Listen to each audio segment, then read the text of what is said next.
Let's prep up before tuning. Shift to the last gear position and put on the shifter cover.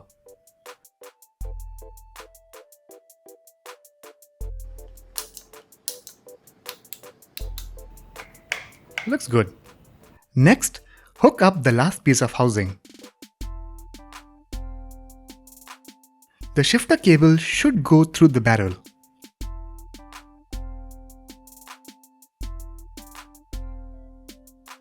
Insert the tip. Tighten the barrel adjuster all the way in. Done. Now loosen it by one full turn.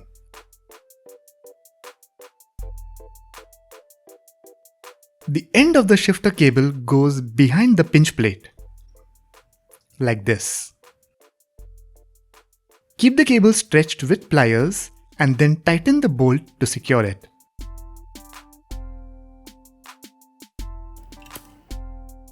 At this point, the cable should feel slightly tensed. Okay, I've tied the extra bit neatly. Next, we need a well-lubricated chain for smooth shifting. You can use any oil. I prefer sewing machine oil, which is mineral-based and works great. Lube all the cogs.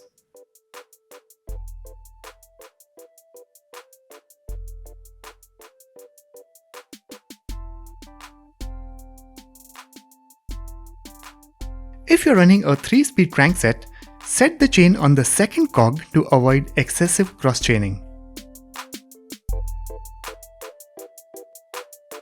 The derailleur cage extends like this when installed. The cable goes in from here and attaches to the pinch plate. Downshifting or pulling the cable moves the cage inward. The spring-loaded section called parallelogram moves the cage left and right. Each downshift pulls the cable, moving the cage inwards to lower gears or larger sprockets, one step at a time. And upshifting releases cable tension, moving the chain to smaller cogs. The guide pulley on the front directs the chain, while the one on the back maintains chain tension. These two screws are super important. They are limit screws. Look closely at the screw tip.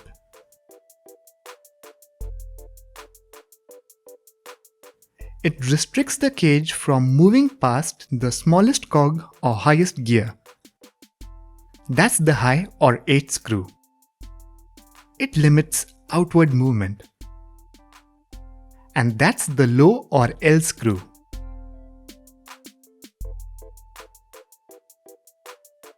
It stops the cage from moving too far inward, preventing the chain from going past the biggest cog. So that's the low limit screw. It limits inward movement. Tuning your derailleur involves setting these limits. Alright, let's tune it. Indexing means adjusting the cable tension to get smooth, precise shifting. Let's shift to the second last position. Now pedal. The chain should go to the 6th cog that we just set.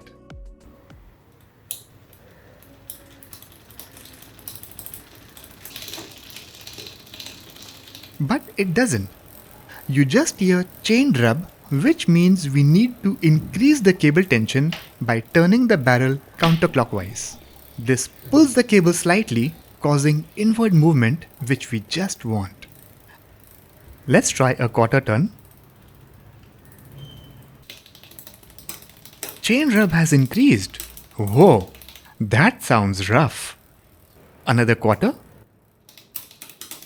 It's begging for more tension. Let's see. There you go. We now need to eliminate chain rub.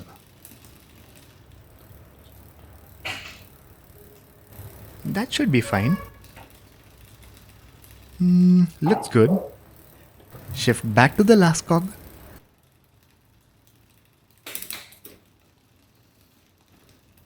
Go back and forth to confirm.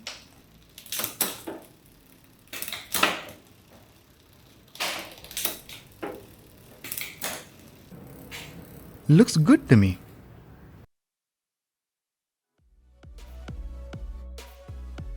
High and low limit screws are labeled H and L. However, if you can't figure out which one's which, here's a trick. Turning the H screw moves the cage left and right. You can see here. But turning the L screw won't do anything. Here's why the H screw matters. You don't want the chain to overshoot the smallest cog and fall off. By tuning the H screw, we keep it where it belongs and prevent fall off. We are in the last cog position. We'll tighten the H screw a quarter turn at a time until the cage moves in just enough to shift the chain to the second last cog, number 6.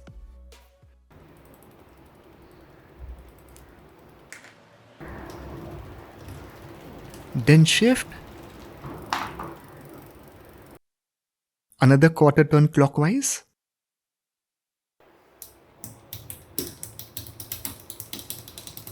Chain rub, getting close. Another quarter clockwise. Reluctant, but that's enough. Now note this. The shifter is set for the last cog, 7th gear, but the chain is actually on the second last cog. Now we'll gradually loosen the H screw counterclockwise until the chain is back onto the last cog. That too without chain rub. And that should prevent it from falling out and staying in place. Let's do that. Quarter turn out.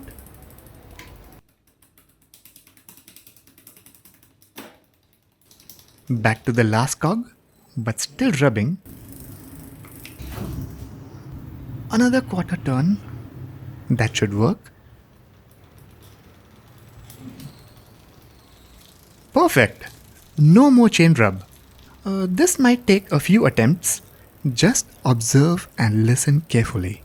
With the indexing and H screw properly set, let's run from the last cog to the second cog.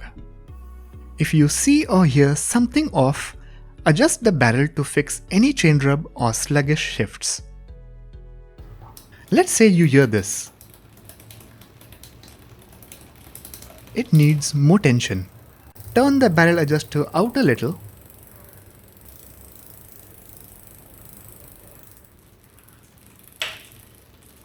And we are good.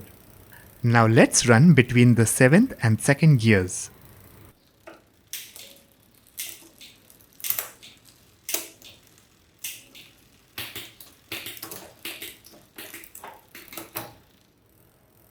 Good. Perfect.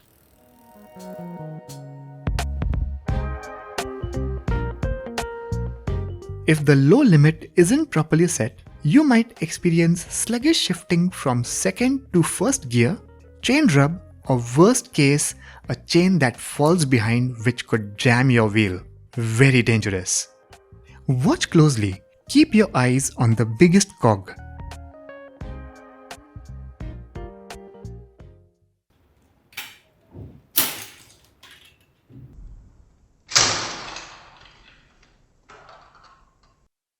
Saw that?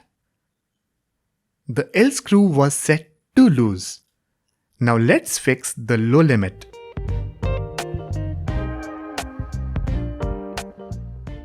First shift over to the second cog and then we'll fine-tune the low limit.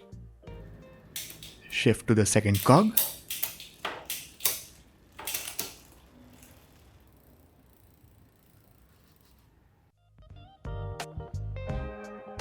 Check your derailleur. You should see H and L screws. We need to tune the L screw. So we are second on the shifter and on the second cog.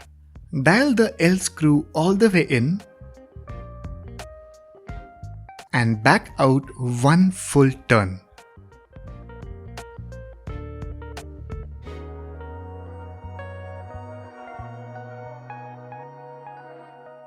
Gently try downshifting to the first gear position. Won't move, Back it out half a turn.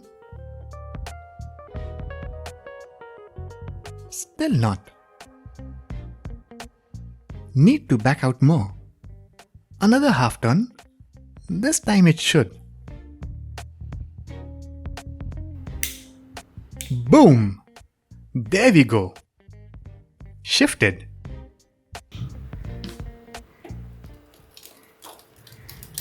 Now we need to ensure the chain moves onto the first cog while pedaling. It's stuck on the second cog because the L screw is limiting cage movement. Loosen it by half a turn.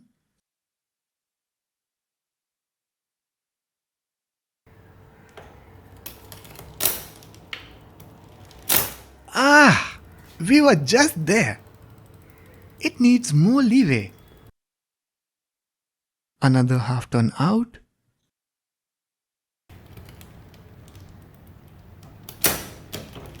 There we are. Now we have chain rub. A quarter turn out. Let's check.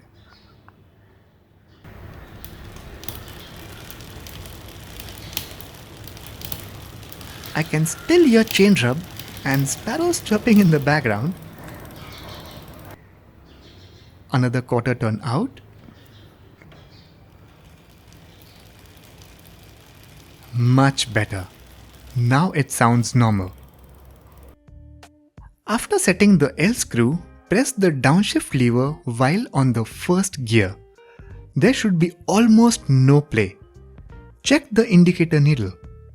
If there's too much play, that means the cage is moving far too in, which could cause a chain drop. Resolve it by tightening the L screw and checking for free play.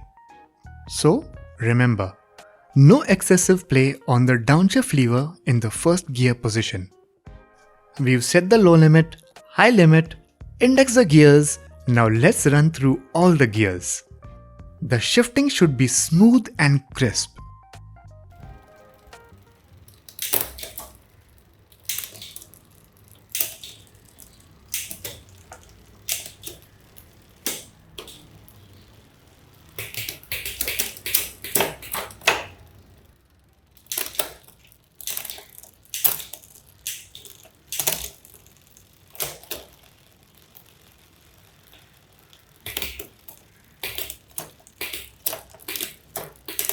If something feels off, tweak the barrel adjuster. And that's it. Smash that like button if this video helped you.